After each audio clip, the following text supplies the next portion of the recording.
topics and opinions expressed in the following show are solely those of the hosts and their guests and not those of W4CY Radio, its employees, or affiliates.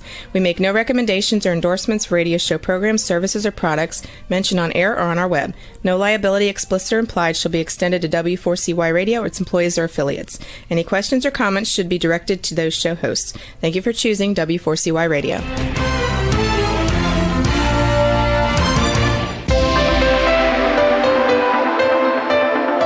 Churchill said, "Those who fail to learn from history are condemned to repeat it." Kevin Hallinan believes that certainly applies to business. Welcome to Winning Business Radio, here at W4CY Radio. That's W4CY.com. And now, your host, Kevin Hallinan.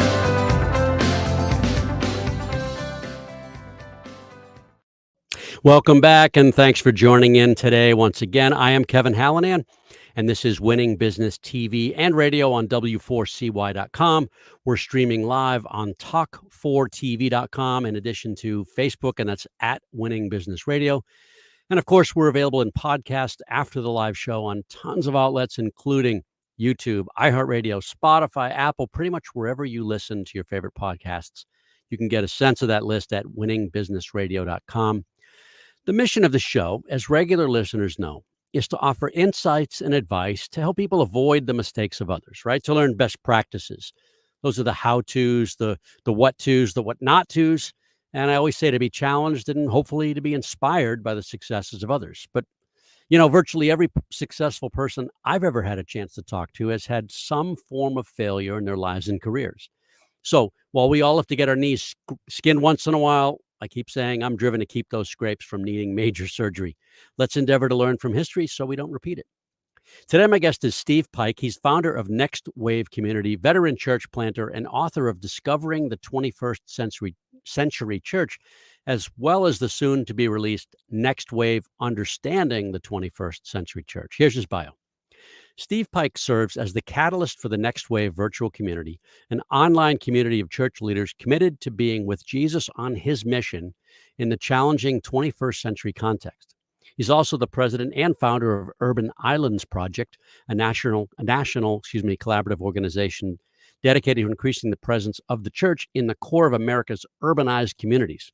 Additionally, Steve serves as an executive coach with Accelerate and as part of the coaching consulting team at the Answer Group. Prior to taking on his current responsibilities, Steve was the founding director of the Church Multiplication Network. CMN serves church multipliers to effectively equip, strategically fund, and innovatively network new faith communities in America.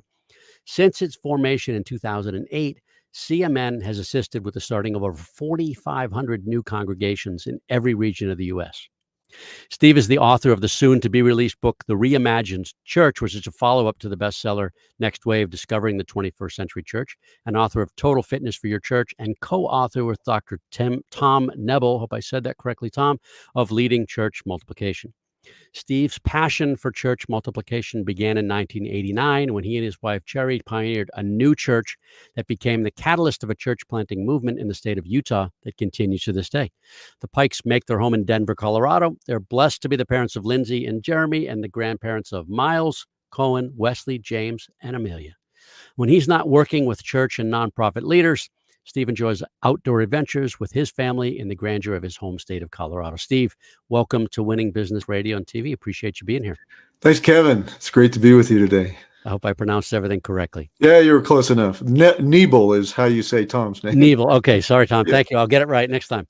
So listen, before we get started, I'm sure there are some in the viewing and listening audiences that are thinking, hey, Kevin, this is a show about business, right? So business successes and challenges. Why do you have a Christian church guy in here? Well, it's a fair question, and I want to address it, and I want to hear your thoughts. A church is a community of believers. Okay, we get that. But a church also has business-related challenges like financial stability, growth, decline, marketing and messaging, leadership, and the list goes on, right? So even Jim Collins, we all know Good to Great, has a companion for nonprofits. It's a companion material for nonprofits. So as a Christ follower who spends a fair amount of time in church, quote, in church, and served on 2 boards for many years, I've seen those challenges firsthand. And when I first met Steve a couple of months ago in Boston, I knew I wanted him to share his insights and believe that many of the audience will get value. So you want to add anything to that? No, I think you've All you've right. covered it That's all. fair. That's fair. What do you want to know? All right. So let's start with your background. Where'd you grow up? I knew home is Colorado, but whereabouts? Yeah, if you followed my journey, you'd think I might be trying to stay one step above the law or ahead of the law.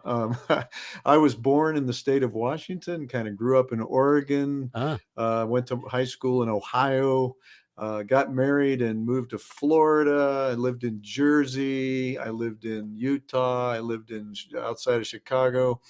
Now I'm in Denver, and Springfield, yeah, Missouri was another yeah, place. So yep, yeah, all over the place. yep. So when you were young, kind of like coming up into high school, what were your early interests? What were you into? Oh man, I wanted to be an astronaut. No kidding. That was yeah. So I was just a total nerd about anything having to do with space. Yep. Even even went so far as to apply to go to the Air Force Academy. I did some research and I felt that was the best way to become an astronaut Mm, was to go through that path. Um, and started down that path, and then I felt like God directed me in a different direction and got yeah, involved in ministry. yeah. I think I would have enjoyed space. I mean, long story short, I didn't do well my first semester freshman in school. I figured it out the second, but I came back around Christmas and said to my dad, "I'm joining the Army." It was 79 post-Vietnam. He said, "Heck no, you're going back to school." So Yeah. I wish I had been in the military, but today I think I'd go into Space Force. Yes, yeah, I would too. Yeah. Yeah, So you chose Southeastern University in Florida and you focused on a ministerial degree. yeah. What was behind that or those decisions? Well, that's a great question. The bottom line is, I actually felt like God directed me to go to Southeastern University, Yeah. and it was actually a surprise because as I said, I was actually in the process of going to the Air Force Academy. Really felt like that. I had already reached out to get the endorsements I needed and all Yep. that kind of stuff. It's pretty far down the pathway toward that, and I just felt like God kind of interrupted that Mm, trajectory and sent me in the direction of Southeastern. that's cool. That's cool. And you met your wife there. I did. So transition to tell us about your wife and your grown kids. Yeah, yeah. Yeah, my wife grew up in Florida, so she's one of the few people who actually were born and raised in Florida. Most Yeah. people, Yeah. they call them snowbirds or, Yep. imports or whatever. Yep. My brother, Um, his kids, I'm telling you, even his kids didn't grow up there no, yeah. and live But there. she actually did until I came along and then I took her everywhere else. But so she's an original Florida girl, and then we had two kids, Jeremy and Lindsay, and they are now married and they all have so they've given us grandkids, Yeah. which as some people say, grandkids are God's reward for not killing your kids when they were Yes. teenagers, Agreed. so All right, so you started in I'm taking you back here, but we'll go we won't take too Sure. much time here, but I wanted people to hear kinda your career Yeah. progression. I Yeah. mean, how do you get to write a book about ministry and about church growth and have these secrets on not really secrets, but, Yeah. reveal what you've learned? Well, you started as many did or do still, I think I don't know as many do now, but as a youth pastor in Jacksonville. Right. Tell us a bit about that role and your most important takeaway from that first role. Yeah, yeah, that's a great yeah, that was actually my second, Okay, youth pastorate position. My first one was in New Jersey, okay. which was kind of a culture shock, and that's actually the first place I learned something about the different Mm, sort of personalities of regions mm, of the country. I was going to school in Florida, but then we moved to New Jersey, and the culture was just really, really different. It was just different. I mean, it wasn't better or worse. It was just different. It was a interesting experience, and that taught me something about okay, if you're going to do business or mm, ministry somewhere, it's important to understand what people are like in that region of the country and just have a general understanding of that. Uh, Jacksonville was so the first church I was at was kind of a when I went there, I think there were, I don't know, 400 or 500 people part of the church, fairly good sized church. mm. But it grew to like 1,000 people while I was there in 2 years. It Wow, just blew up. And then wow. same thing happened in Florida. So I started to think that was normal. But one of the key things I learned in the church in Jacksonville was just how to really recognize what the leaders that I'm working under, what their priorities are, Mm, and mm, understand I was a pretty young, smart aleck guy that thought I knew everything. Yep. I know that doesn't characterize you or anybody else, but that No, was of course me. not. Of course not. And the pastor, at one point, I was sort of challenging some ideas that he had and trying to tell him how he was wrong about some stuff, and he basically just very gently and kindly pulled me aside and said, "Look, I'm the senior pastor. You're not. If it comes down to what I want and what you want, it's going to be what I want. That's just the way the world works. And until you figure that out, you're going to be pretty frustrated." Mhm. And that was an important lesson that I learned there. I think was just how to function in a. It was Yeah. that church was started out around 500 and went to 1500. While I was there, Wow. and so Yeah. we had a lot of moving parts and things like that. So anyway, that was that lesson learned. And then Naperville high school pastor. Yeah, that was a really big church. That was, 2,500, 3,000 Wow. people. Sort of they call them Multiple a mega services. church. Yeah, Yeah. multiple services. I had 200 kids in my Sunday school class, in the Wow. youth group, or, we'd have a youth event, we'd have 1,000 kids show up and stuff Wow. like that. So it was a whole different ball game than anything I'd previously been part of. And that was where I think I started to get a taste. A lot of the people in Naperville is a very strong. It's kind of a bedroom community of Chicago, and most of the people who live in Naperville were in the middle management to upper management of big companies and corporations and stuff Mhm. based in Chicago. And so I found myself working with the kids of very high level leaders, and that was where I really first became introduced to, I guess, some of the complexities and the challenges of really leading a complicated, large Wow. organizations. Yeah. So that was that experience there for 4 years. And you had some organizational structure, no doubt. You had either, I don't know what you Yeah. call them. We used to call ourselves youth staff or whatever. How many people did you have in your Yeah, organization? yeah. Well, so the youth staff, there were three. There was a high school pastor, a college pastor, and junior high pastor. I was the high Yep. school pastor, Yep. and then we all had everything. We were paid, but then everybody else were Volunteers. volunteer. Yeah. But I had I don't know 25 or 30 volunteers that worked with me Mm. to pull that off. So again, I learned some stuff about working with volunteers and people who don't get paid anything. They don't have to Yeah. show up. And so Yeah. you have to learn how to help them be excited about what they're doing beyond just getting a paycheck. Mm. Yeah. And is that right after that? Was that Ogden where you planted the? Right. Yeah. Okay. Yeah. So we're, So let me just mention this for a yes. kind of a non-church person, many of whom are listening. Yeah, Yeah. churches they're not always there. It might seem like it's some of the older buildings in churches, but Right. no, churches have a beginning Yeah. and a growth path, right? So yes, you started a church. Go ahead. Yeah, yeah. So we're, up to that point, I had been part of existing churches all my life, although I'd had some thoughts along the way about, wow, I think this is a place that needs a church. So that was Mm. kind of in me, but I didn't have, it wasn't time to pull the trigger on that. But at this point, uh, 4 years into it, I really saw an opportunity and need for a new church to be started of all places in Ogden, Utah. It's a way too long of a story to explain how I concluded that, but Yeah.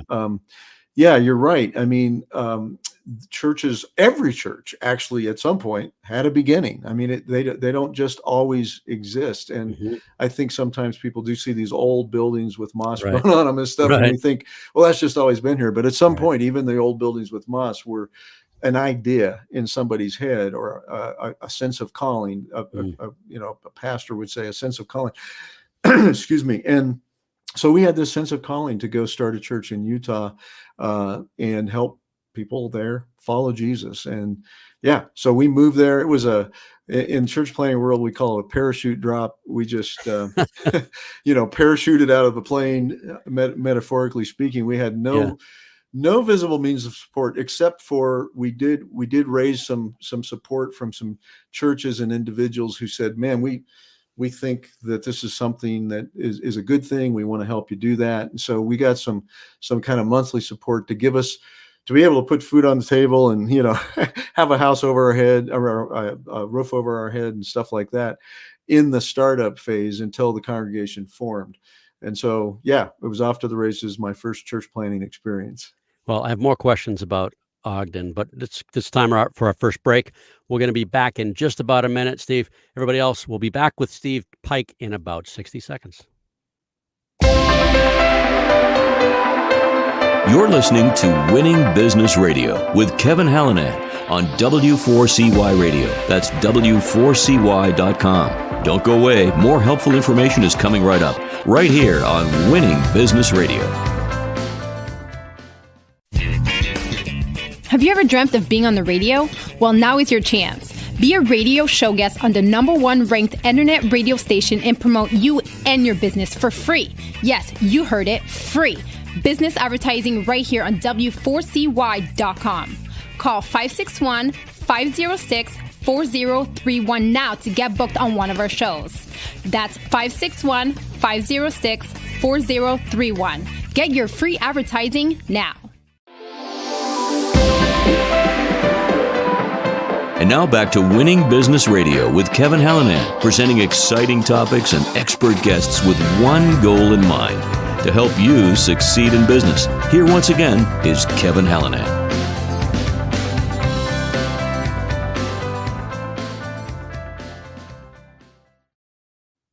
We're back with Steve Pike. He is the founder of Next Wave Community, veteran church planter, author of Discovering the 21st Century Church, as well as the soon-to-be-released Next Wave, Understanding the 21st Century Church.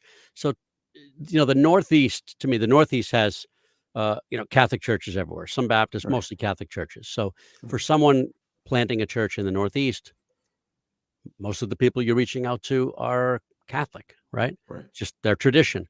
Right. In Ogden, it's LDS. Right. Was that a challenge? Okay. Yeah. Well, definitely Utah and Ogden were not at the top of the church planners' favorite place to go list. So yes, most of the people, in fact, this actual statistics, I think were around 67 to 70% of the people would identify as members of the LDS church, or they would be friends of the LDS church. Probably about half of those were actually active people. And then the interesting thing about Utah is the other 29%. So you got about 30 or 70% LDS, 29%. Well, let me flip it around. 1% or less than 1% would identify as Christian. Yeah. And then about 29% would identify as very anti-religious. That's funny. Not just somewhat, but very.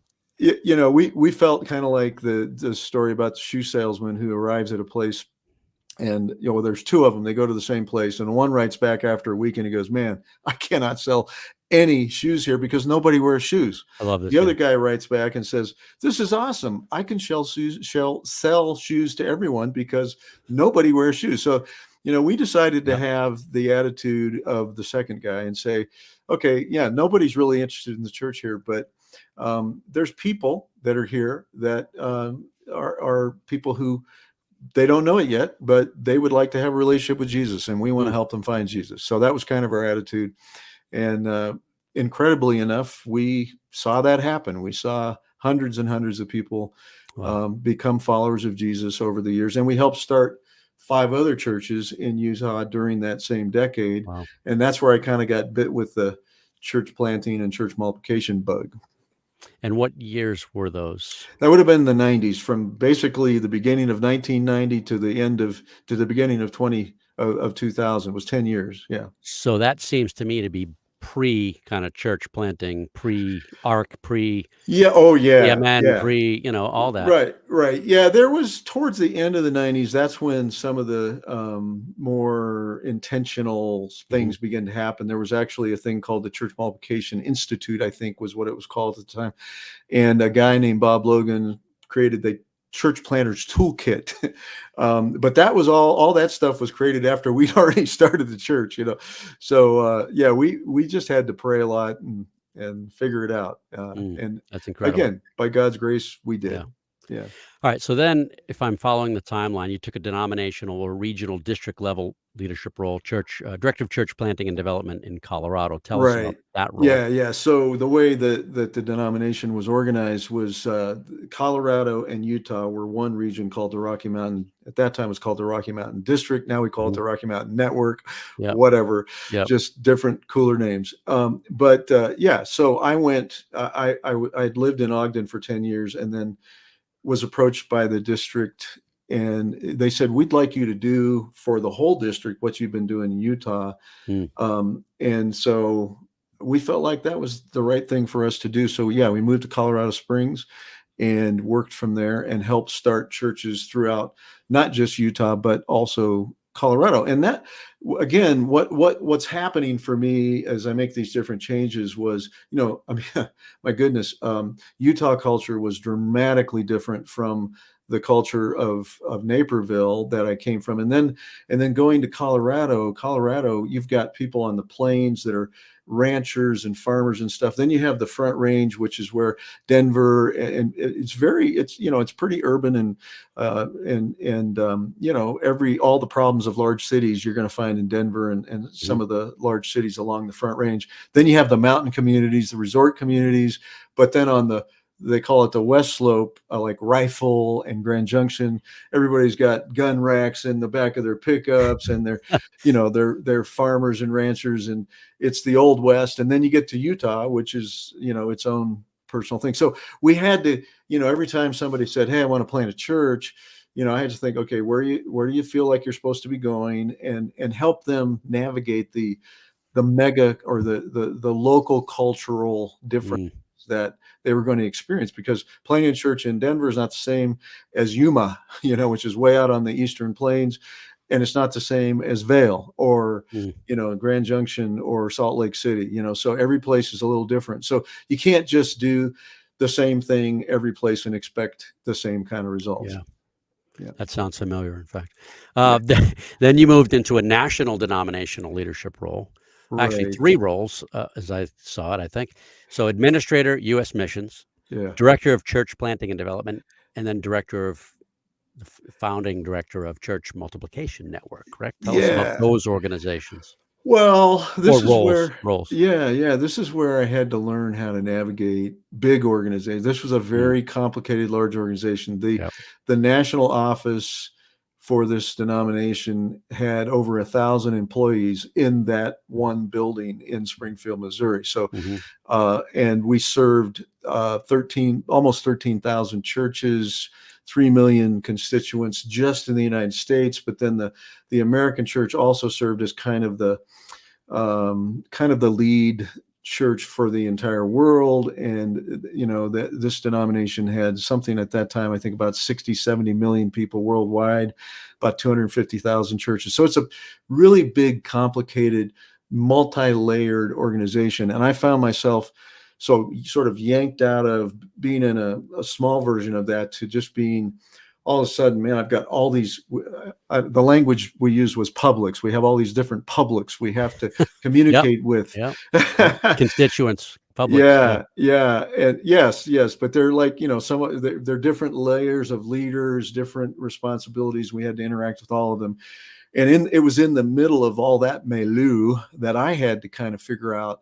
I went there kind of a little bit confused as to I felt like I was supposed to be there. It was a great Mm. opportunity, but I felt like what I had a vision for was really going to be hard to pull off within the confines of a very established. At this point, that the organization about ready to celebrate its 100th anniversary, Mm. and churches are probably more stuck than any business ever gets when it comes to just honoring tradition and Mhm. keeping Mhm. things the same. Stasis is the way they tend to go, rather than, changing and flexing and stuff like that. And what I felt like needed to happen was some pretty radical restructuring. And so the bottom line is, I described my time there. I was there for 8.5 years, and I liken it to 4 levels of a video game, where at each level you have to kind of, you win, you kill the dragon or whatever it is, and save the princess, and you get to go to the next level. Yeah. Yeah. And I had to. So when I first got there, I had to kind of read reality of what I was facing and win that first version and so on all the way through. So in doing so, that's when I was actually able to start this organization within the organization called Church Multiplication Network, which gave the proper emphasis to starting new churches for this older organization. And it gave us a rallying place. It gave us an organizational hub. It gave us resources, all kinds of stuff to begin to really make that organization a welcome place for people who felt like they're supposed to start a church. We created a way for them. They could contact us and we can help you do this. You're not by yourself, and you have all this whole big organization behind you. And that's what I kind of did. Coaching, resources. We sort of were able to focus all of the resources that were already part of the organization, as well as create some new resources to provide, coaching, training, funding. That was a big one. Funding. Always is. Yep. Assessing, just all that kind of stuff to help the planters be successsul. That was at the end of the day, that's what we did. Touch on assessing for a minute, because that's something we do as well in the business world a lot. Go ahead. Well, what's interesting is the assessment tool that became very popular it actually came out of the business world. And it was based on behavioral interviewing, the concept of behavioral interviewing, which was, my understanding, very much part of the business world. And it was kind of a whole new thing. Your typical ministerial interview is more about people. They want to hear your heart for God and for God's calling and stuff, which is totally part of it. But it often overlooked what behavioral interviewing gets to is the competencies of a person. What development, not to say no to them, but to no, maybe, but really to talk about where the development opportunities are, right? Exactly. Yeah. And the way we get at that was actually, it was developed by this guy named Dr. Charles Ridley, who was a professor at that time. I think he was at the University of Indiana. He was a believer, but his job at the university was to basically formulate these assessment tools for business. And as he was doing that, he thought, this could be applied to church planting, because there's so many commonalities in terms of the startup things that are necessary in starting up a church. They're very similar to starting up a business. And so anyway, he did some research and created a profile that was predictive. If you did a proper behavioral interview, you could actually predict the effectiveness of an individual before they even started, based on their past behavior. And so that's something it's hard to do without skilled people leading those interviews. So I actually went and got trained how to do behavioral interviews, how to write them, how to develop them, how to interpret them, all that kind of stuff. And then we trained a whole fleet of people to do that within the denomination and within Church Multiplication Network. And so anybody that started a church for many years, and I think to some degree it's been modified as time has gone, but that is still the one of the root things that helps. What we wanted to do was stop sending people out on suicide missions that weren't really, they just didn't have the right wiring innately, or they just weren't ready. And this helped us have an objective way to figure that out. Yeah. And so I think we probably saved a lot of marriages and a lot of pain and suffering from well-intended, good-hearted people. And sometimes, like you said, it wasn't yes or no. It was more like not yet, or hey, go do this, for the next couple of years, then come back and you'll probably be ready, kind of stuff. So that really was helpful. All right. So following the timeline, you then founded and still lead as CEO Urban Islands Project, which to me is fascinating. So tell us about that initiative and that organization. And we've got about a minute to start. We'll come back after this next break. So go ahead. Okay. So bottom line is, working as I did, we started several thousand churches while I was in the leadership role. And I saw churches being started everywhere, but one of the places they weren't being started very much was in urban contexts, like in the city centers. And that bothered me, and I wondered about it. And at first I tried to fix it from inside where I was at. I thought, I'm the leader of this big national thing. I can do it. But I really felt like, man, it's going to require way more focus. And so I resigned my position and jumped out of did another parachute and started this idea of Urban Islands Project. I'll tell you, maybe not. I don't know when the break's coming up, so what I'm about to say might take more than 30 seconds. We'll do it right here. Hold that thought. We're going to come right back to Urban Islands Project in about 1 minute. Okay. You're listening to Winning Business Radio with Kevin Hallinan on W4CY Radio. That's W4CY.com. Don't go away. More helpful information is coming right up, right here on Winning Business Radio. The YP.com website is your local search engine. If you're looking for a good restaurant, it can help you find the right one nearby with ratings and reviews. Or if your car breaks down, you can use the YP app to find the closest repair shop. Or maybe you're just looking for something to do on a Friday night. Well, it has great local coupons for all sorts of things in your area. No matter what, when, or where, if you're looking for something, YP Local Search can help you find it. So go to YP.com or download the app to search local, find local, and save local. And now back to Winning Business Radio with Kevin Hallinan, presenting exciting topics and expert guests with one goal in mind, to help you succeed in business. Here once again is Kevin Hallinan.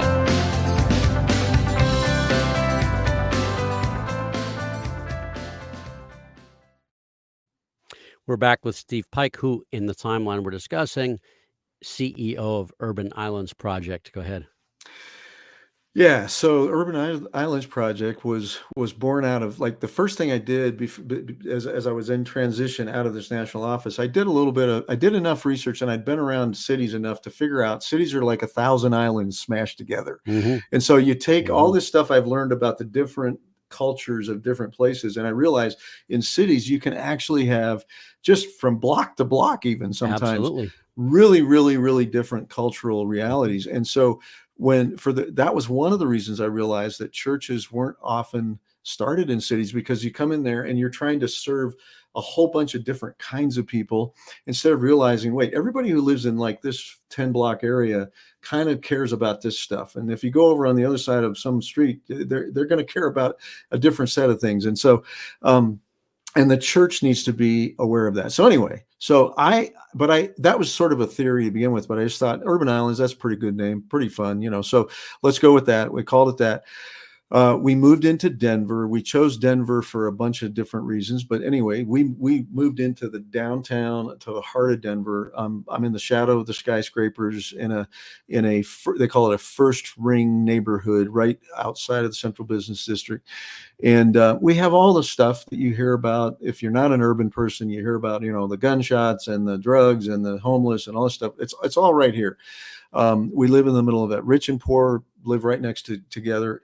That whole thing, it's just all the urban stuff. So anyway, I felt like for me to have credibility with urban people, I had to be urban myself. That was 10 years ago. So I think I'm a legit urban person now. I really understand living in the urban. But the other thing I wanted to figure out was, how do you start churches? And the only way I knew to do it is just let's just do the best we can with what we know and get some people to be willing. So my original idea was, let's start with 10 churches in the same city at the same time, like in different neighborhoods. Like we felt like we needed to focus on the neighborhoods, not on the big city, but just on the neighborhoods as like little islands, that we would start a church for each island. So our goal was to get 10. We got 7 church planning teams to come into 7 different neighborhoods of Denver and start basically at the same time 7 different churches in these 7 different neighborhoods. And it was fascinating, the stuff we learned. And that's actually what led to the book Next Wave, which we'll talk about in a minute. But anyway, long story short, we went on to, I thought, this isn't going to work if I have to live in the city, every city, I can't do it. So, because I wanted to scale up faster than one person could do it. So we said, let's try to do it in some other cities where we don't live. So we did it in Minneapolis, St. Paul. We did it in New York City. We did it in Nashville. And each place we started clusters of churches in the same city at the same time in different neighborhoods. And from that is where we discovered the principles of Next Wave, the 21st Century Church. So transition there, because I'm really curious about some of the analytics you've uncovered, some of the trends and lessons that you've learned here. Yeah, yeah. So first of all, the big thing we figured out was cities, the city center especially, there's something about the collective of creatives and movers and shakers that happen around a city that makes cities kind of natural cultural shapers. They're Hmm. cultural architects. Hmm. Cities collectively, the people who live in cities are the collective architects of culture. And so like whenever people think about American culture, it's kind of being born in the cities. That's where it's being born, and then it's exported out through the different. It happens faster than ever because of Yeah. stuff like this, Yeah. Yeah. but it starts in the city. So anyway, we figured out, wait, if we can figure out what are the principles that lead to success in the city, that's going to be helpful to everybody. And we realized what's happening is the city is transitioning from a 20th century culture to a 21st century culture. And here's some of the principles, like for the church specifically, but I think it applies to, any endeavor really you need to understand. One of them is for a church to be effective in a city, they've got to be willing to diversify their revenue stream plan. And in other words, most churches start with the idea that the way that the church is going to be supported is through the giving of the people who attend the church, and that's been the gold standard of how churches are supported. The problem with in a city, if you go into an underserved community, it's really hard for the income level of the folks that are living in that community to be enough to support a full-time leader and a building and all the stuff you need for quote unquote a church to exist. But it's also a problem on the other end of the scale, in the more upscale places. Just finding a place to meet that's affordable is Yeah. crazy. Yep. So, Yep. in one church we worked with, it wasn't one of the ones we were helping to start, but they reached out to us and said, "Hey, help us figure this out." They were spending, not making this up, $4,000 a week to rent Oh. a performance venue in Yep. the neighborhood they wanted to be. It was the only place they could gather, and it would only handle about 150 people at the most. And so you do the math. I mean, it was 4,000 a week just for 3 hours to use Wow. the space for 3 hours, and they had to get in, do their thing, get out, clean it up when they left every week. It was just insane. Well, that church barely made it a year in that venue. They had to move to a different space, and they just never got the momentum they needed. So anyway, there's an economic problem. Now, they were trying to do it based on this old idea that you have to have your money comes from people that are attending the church, and the math just would never work. With 150 people, you could not come up with enough money, even if they were all very wealthy, to cover the cost of Yeah. the church. And that, Yeah. so you have to have diversified revenue streams, which means things like co-vocational. In other words, the leader, the pastors, the staff, everybody has to bring themselves somewhat. They have to have a side gig or something to support themselves. You have to do partnerships with nonprofits, partnerships with for-profits. Like my favorite story of a partnership with a for-profit is where this guy wanted to start a church in Minneapolis, St. Paul, and he called me up and he said, "Hey, I cannot." He says, "I want to start a church in Minneapolis, St. Paul, but I cannot figure out the ROI." Well, most church planners don't use that language. So Yeah. Yeah. I bet the answer to your question is in your story. What's your story? He says, "Well, I grew up in the nation of Venezuela. I became a professional dancer. I Wow. a dance studio, and I ended up owning a chain of dance studios across the nation of Venezuela." And I said, here's your answer. I said, "Do you know how to start a dance?" There it is. He said, "Yes, see." I said, do, what are you waiting for? And he goes, "Oh my goodness." And so he started One Reason Dance Studio. And then 6 months later, he started One Reason Church. And That's awesome. that created a revenue stream that Yeah. provided the building for them. And then he was able to get money from other places. But that's just, I mean, there's a billion examples of that. So that's Yeah. a big key thing for the future. And I think even, when you think about businesses and stuff like that, everybody has to be more fleet of foot than we ever Yes. used to be. Yeah. Everything keeps changing so rapidly. You can't just get stuck somewhere. Well, COVID, right? The little word. It's only 5 letters. Yeah. I write it now with a small c, just not to Yeah. give it the Yeah. respect that it may deserve. I don't know, but Yeah. do you think attendance is going to come back? I mean, you visited us in Boston and in Yep. Canton, Massachusetts, and Yeah. we've noticed that those that call it home still it hasn't changed much. Right. Up and down a little bit, but it hasn't changed a lot. People that come on a Sunday has in Yes. favor of online. Yeah, absolutely. I mean, COVID was definitely, I think I've heard someone else say this, but I'm saying it now like I said it. Yeah, So, but I think somebody else said this first, and that is COVID really exposed some problems the church I was saw not that in your dealing with. summary. Yeah, Yeah. yeah, yeah. And so I think that COVID it accelerated the awareness that we all have of, whoa, we got to make some changes here. So I don't think that now here's, if you look at what's actually happening right now, and again, this is way oversimplifying, but the Yep. big trend is the big churches are gaining during following COVID. A lot of people who left their churches during COVID are going back to larger churches. Mm. Um, Define large.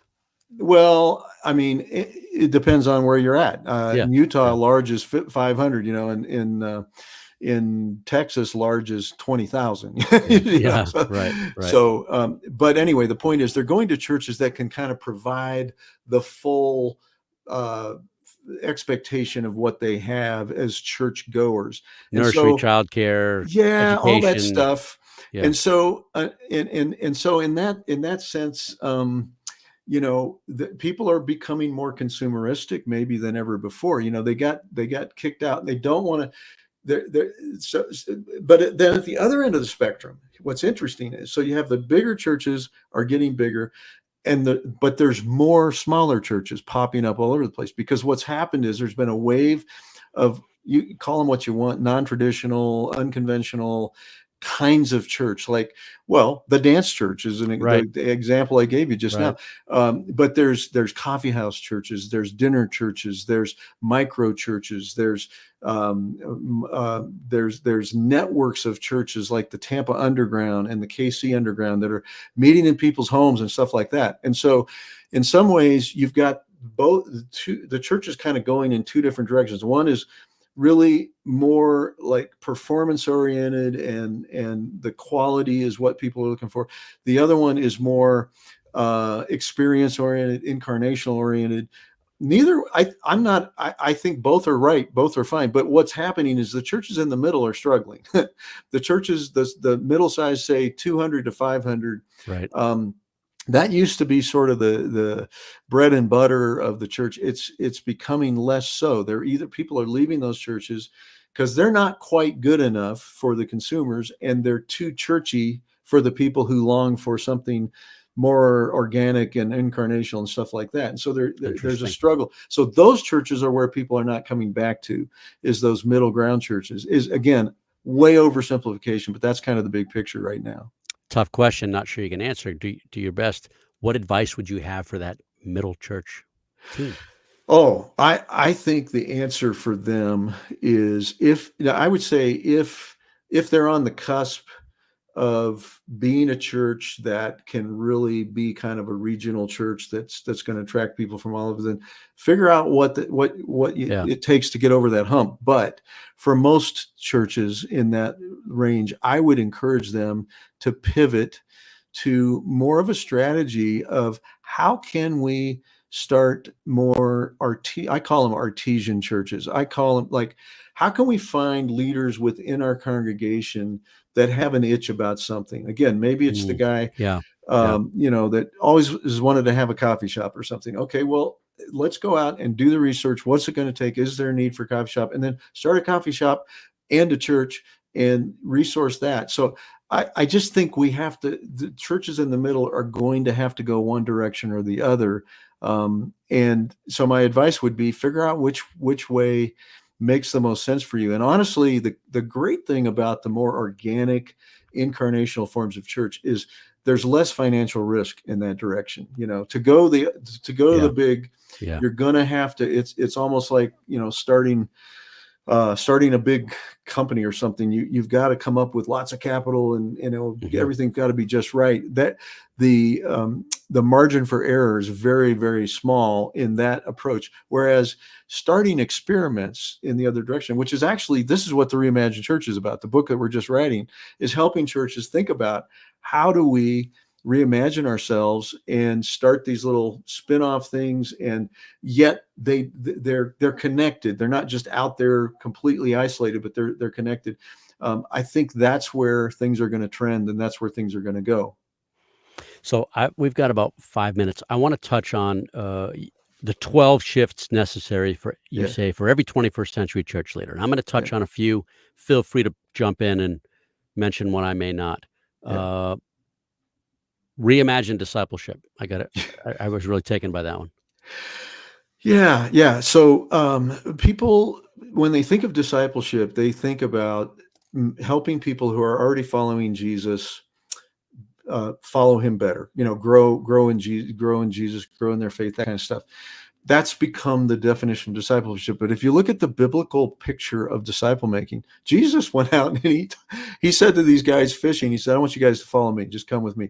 Tax collector.